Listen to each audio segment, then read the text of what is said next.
सामाजिक, राजकीय, व्यावसायिक जाणीवेतून फक्त बातमी किंवा खबर यांच्याही पलीकडे जाऊन जनमानसांना खंबीर उभे राहण्याचे सामर्थ्य देणारे आपल्या हक्काचे व्यासपीठ महाराष्ट्र 24 न्यूज, प्रतिबिंब समाजाचे।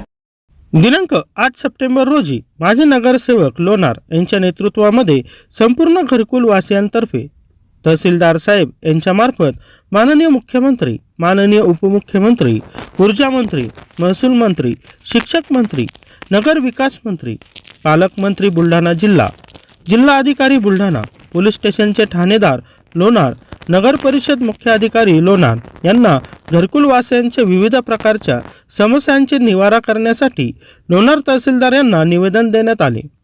निवेदनमध्ये सविस्तर माहिती असे की घरकुल येथील 1 सप्टेंबर पासून विद्युत पुरवठा बंद आहे। घरकुल हा भाग शहरामध्ये वसलेला नसून SDP योजना अंतर्गत शहरापासून 3 किलोमीटर अंतरावर जंगली भागात घरे बांधून शासनाच्या आदेशाने वितरित केले आहे। परंतु शासनाची दिशाभूल करून लोकांना राहण्यासाठी सर्व मूलभूत गरजा तेथे पूर्ण आहे असे दर्शवले आहे, पण सत्य परिस्थिती वेगळीच दर्शवते। तिथे जी लोकांची घरे आहेत त्यातील काही लोक भाड्याने शहरात राहायला आहे आणि जे लोक भाड्याने शहरात राहू शकत नाही, आर्थिक परिस्थितीमुळे त्यांना तेथे नाइलाजाने प्रयोगाने राहावे लागत आहे किंवा तेथे राहून जी व्यक्ती आपली गरज पूर्ण करू शकतो ते तेथे राहत आहे। महाराष्ट्र 24 न्यूज साठी सदात शेख करामत। आज 1 तारीख से लाइन बंद है घरकुल की, और वो घरकुल की लाइन बंद होने की वजह एक ही है कि भाई ना ही घरकुल हमारे नाम पे है। भी 1916 के अंदर 2016 के अंदर हमारे ताबे में घरकुल देने में आए, लेकिन वो अर्ध स्थिति में देने में आए। लेकिन नगर परिषद, मैं कांग्रेस का होने के नाते, नगर परिषद भी कांग्रेस की होने के नाते, और वहाँ पे सारे ही कांग्रेसी होने की वजह से किसी ने कोई आवाज उठाया नहीं। लेकिन आज की कुछ नहीं है कि वहाँ पे 1 तारीख से लाइन बंद होने के बाद में वहाँ पे सांप निकल रहे, बिच्छू निकल रहे, छोटे छोटे बच्चे हैं, वहाँ पे मातंग समाज है, बौद्ध बेटा है, कोई बेटा है, इन लोगों के बच्चों के जान को खतरा है। तो भी 1 तारीख से जब लाइन बंद है तो वो लाइन जल्दी से जल्द दुरुस्त करके देने में आना है, और लाइन दुरुस्त करके देने के बाद में 90 मीटर देने के बाद में 90 मीटर के पैसे लेने में आना चाहिए। क्योंकि वहाँ पे जब 2018 में जब वो घर गिरे तो वहाँ पे कुछ लोगों के मीटर जमीन के अंदर जमीन दोस्त हो गए और कुछ लोगों ने लाए।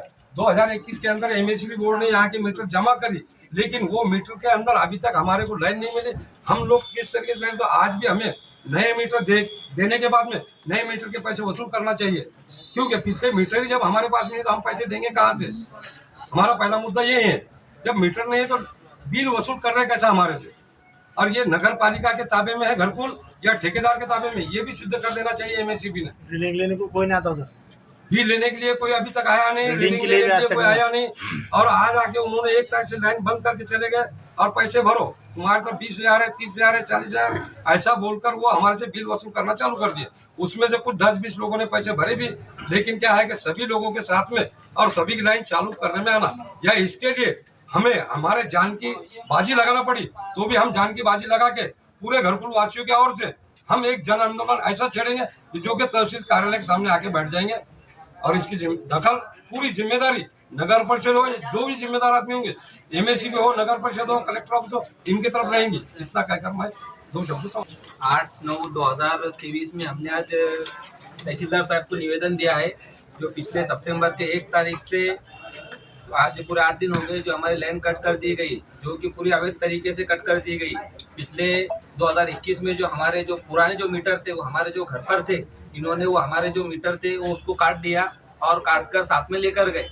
2 साल से ना इनका कोई आता पता है, ना MSB वाला कोई आता है, ना महावितरण वाला कोई आता है, ना कोई बिल की बात करता है। और जब हम वापस जाते हैं कि हमारी लाइन क्यों कट कर दी गई, तो ये कहते हैं कि हमने आपको पहले नोटिस दिया था। ऐसा गोमता ही नोटिस ऐसा किसी भी घर में किसी के पास भी अभी तक मौजूद नहीं है, ना उन्होंने ऐसा कोई नोटिस दिया है। और जो हमारे जो पुराने मीटर इन्होंने काट कर लेकर गए थे उसका हमने भुगतान पहले कर दिया था।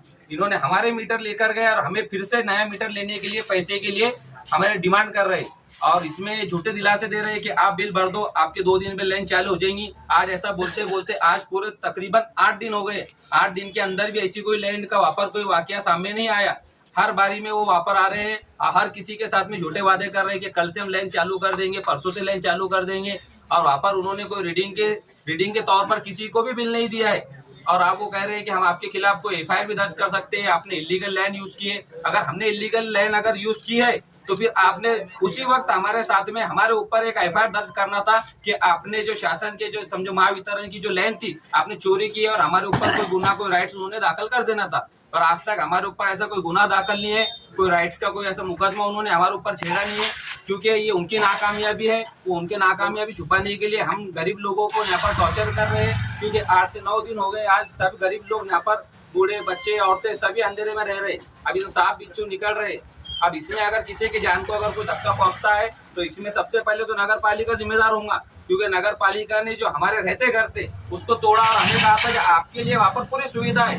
क्योंकि हमारे जब घर यहाँ पर 2018 में आए थे तो हम आते वक्त ही यहाँ पर हम 3 दिन से अंधेरे में थे, हमारे पास कोई लाइन का यहाँ पर कोई यूज नहीं था। उसके बाद में इन्होंने हमें झूठे वादे किए कि आपके लिए हमने पूरी सुविधा की है। हमने पूरे घर में हमारे ओर से 10-10, 15-15 हजार रुपए खर्चा करके पूरी घर की मरम्मत की, और घरकुल को हमने अंदर से पूरा क्लियर किया। तो ये इसमें हम ऐसा नहीं कहेंगे कि नगर पालिका का रोल नहीं, इसमें सबसे बड़ा रोल नगर पालिका का है। अब इसमें नगर पालिका के लोग आ रहे हैं और बोल रहे हैं तुम वहाँ पर लाइन का बिल भरो। इसमें नगर पालिका का अगर कुछ इन्वॉल्व है तो इन्होंने सामने आना, और हमारी जो भी डिमांड है, डिमांड बोलो तो हम कुछ इलीगल डिमांड नहीं कर रहे। हमारे जो पुराने मीटर थे जिसकी हम कई सालों से हमारे बाप दादा जो इसकी घर पट्टी भरते आ रहे हैं, हम कुछ फुकट भी नहीं रह रहे थे।